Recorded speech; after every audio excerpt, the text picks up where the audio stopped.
Welcome to the Learning Pines YouTube. We hope this video helps. You start by making the PC ready and the phone stable. Install Qualcomm drivers, QPSD or QFIL, and confirm ADB detects any device.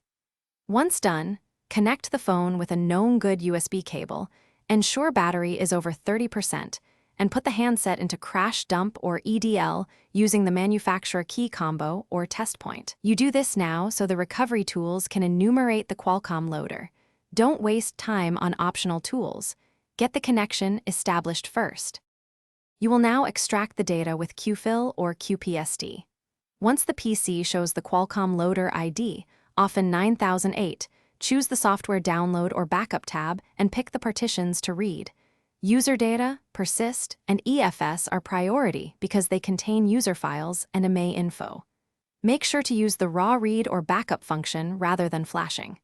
As you read, save each image to a clearly labeled folder using the model and timestamp, so you can track originals and avoid overwriting anything. You finish by validating and extracting the saved data.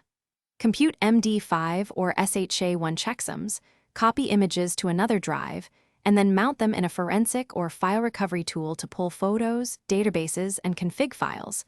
Prioritize contacts and messaging DBs.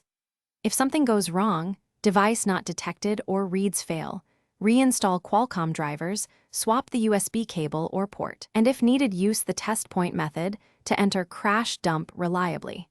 That single troubleshooting tip usually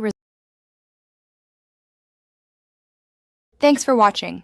Consider subscribing if we helped you.